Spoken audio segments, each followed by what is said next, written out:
আসসালামু আলাইকুম dear viewers, আমি মোহাম্মদ শাখাউত হোসাইন এবং আজকে আমার সাথে আমার একজন স্টুডেন্ট আছে। সে মূলত হচ্ছে মিউজিশিয়ান এবং সে মিউজিক করতে পছন্দ করে। আমার কাছে সে একটি কোর্স করছে, সেটা হচ্ছে IELTS কন্ট্রাকচুয়াল 6 মান্থস, বিকজ সে মিউজিকের উপরে পড়াশোনা করার জন্য দেশের বাইরে যেতে যাচ্ছে। এবং আপনারা অনেকেই জানেন যে আপনি যে সাবজেক্টেই পড়াশোনা করতে যান না কেন, আপনার অবশ্যই IELTS-এর স্কোরটা লাগবে। তো ও হচ্ছে মিউজিক যেহেতু করতে পছন্দ করে, তো আমি ওকে খুব ইন্সপায়ার করেছি যে তুমি চাইলে ইংলিশ মিউজিক করতে পারো, কারণ ইংলিশ মিউজিকে আমাদের যে প্রোনাউন্সিয়েশনগুলো আছে এই প্রোনাউন্সিয়েশনগুলো অনেকটা ইমপ্রুভ হয়। এবং আমি খেয়াল করে দেখেছি ও যখন 0 লেভেল থেকে আমাদের এখানে শুরু করেছে, ওর ইংলিশ কথা বলার যে টোনটা এটা অন্যদের চাইতে একটু ভালো। এবং এটার একটা বড় কারণ হচ্ছে ও নিজে কিছু ইংলিশ মিউজিক বাসায় ট্রাই করতো। তো এখন ওদের একটা অ্যাসাইনমেন্ট আছে, যেটা ওদেরকে প্রতিদিন একটা করে প্রেজেন্টেশন দিতে হয়। তো আমরা অল্টারনেট করে ওকে একদিন প্রেজেন্টেশন এবং আরেকদিন হচ্ছে আমরা রেগুলার প্রেজেন্টেশনটা দিচ্ছি। একদিন মিউজিক হচ্ছে, আরেকদিন আপনারা যারা আসলে আমাদের 6 মান্থ কোর্সের গ্রুপে আছেন তারা হয়তো অনেকেই ওকে চেনেন এবং ওর ভিডিওগুলো দেখেছেন।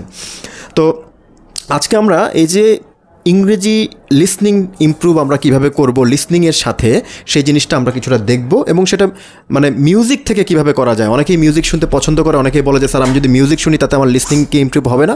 অবশ্যই আমাদের লিসনিং ইমপ্রুভ হবে, কিন্তু সেটা কিভাবে হবে সেই বিষয়গুলো আমরা একটু জানবো। এবং ও আসলে এই মিউজিক করতে গিয়ে ইংরেজির যে প্রোনাউন্সিয়েশন যে জায়গাগুলোতেও কী কী প্রবলেম ফেস করছে সেই বিষয়গুলো আমরা জানবো। তবে বিফোর দ্যাট আজকেও একটা গানের কিছু অংশ করবে, পুরো গানটা হয়তো না, তবে ভবিষ্যতে যদি পুরো গান কখনও কভার করা যায় আমরা চেষ্টা করব। একটা গানের কিছু অংশ করবে, তো সেই অংশটা আমরা ওর কাছ থেকে শুনবো। কিন্তু তার আগে ওর কাছ থেকে আমি শুনতে চাইবো যে ওর নাম পরিচয়টা ও বলবে এবং ও কেন আসলে আমাদের এই 6 মান্থস কোর্সে আসছে। এরপর আমরা সরাসরি মিউজিকে চলে যাব। তো তুমি একটু ভিউয়ারদেরকে তোমার নাম পরিচয় দাও এবং তুমি কেন। I am Jainur Rahman Sifat. I am from Gazipur Cantonment. আর বেসিক্যালি স্যার আমাকে এত সুন্দর একটা সুযোগ দিয়েছে, আমি খুবই স্যারের কাছে আর কি প্লিজ। এখন আজকে হচ্ছে আমি রিচার্ড মার্কসের একটা গান করব। গানটার নামটা কি? Here waiting. আচ্ছা, right here waiting, right? Okay, আমরা প্রথমে গানটা শুনি, তারপরে এটার এক্সপ্লেনেশনে যাব যে আসলে ওর এক্সপ্লেনেশনটা এটার ব্যাপারে কি, বা ওর আসলে এই গান করতে গিয়ে ও ইংলিশ প্রোনাউন্সিয়েশন সহ অন্যান্য বিষয়গুলোতে ও কী কী প্রবলেম ফেস করেছে। তো তাহলে আমরা শুরু করি। ওকে।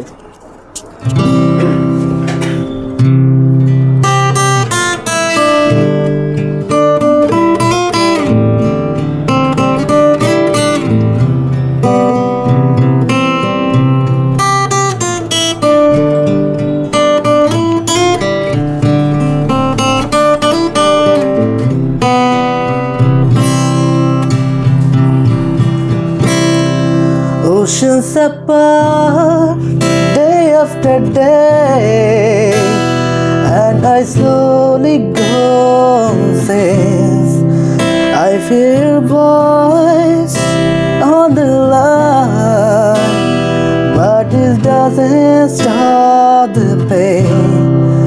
If see you next to never, how can we say forever? Wherever it goes, whatever it do, I will be right here waiting for you. Whatever it takes, or how my heart breaks, I will be right here waiting for you.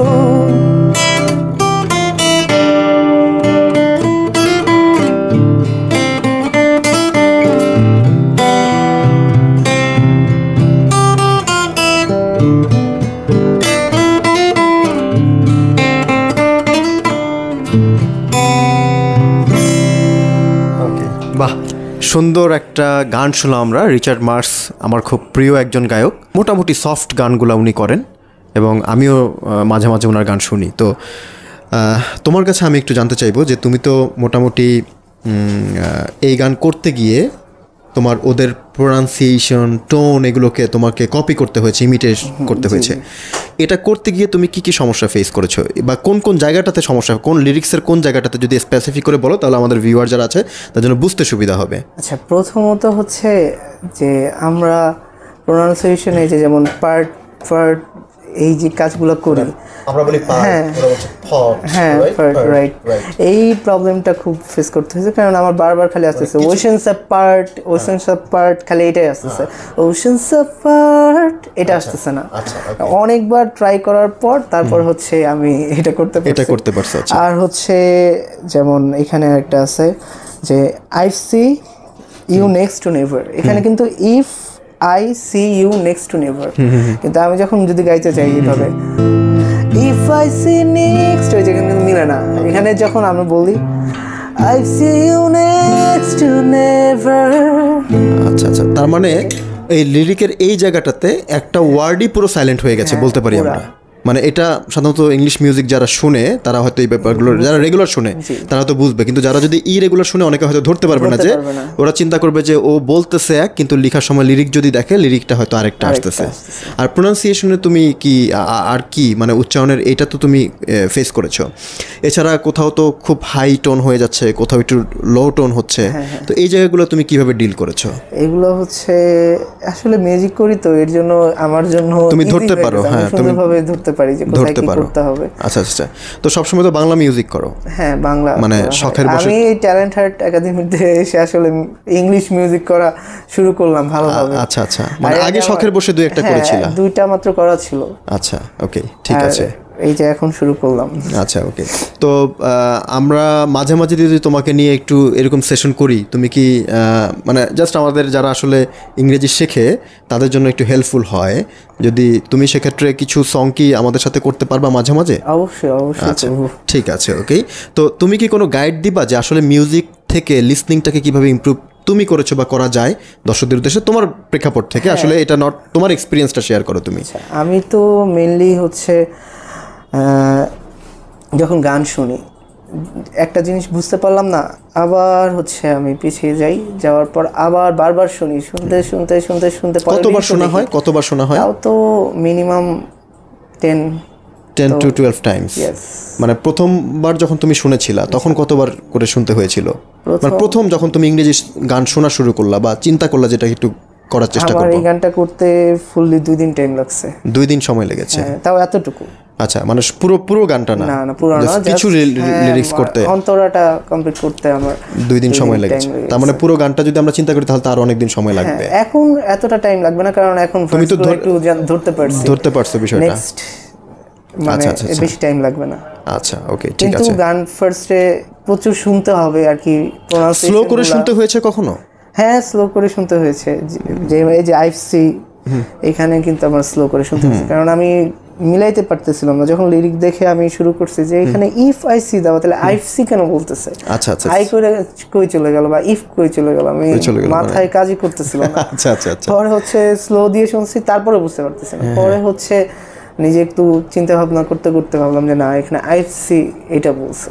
আচ্ছা আচ্ছা আচ্ছা okay, ঠিক আছে mister Sifat, thank you very much for joining my session today.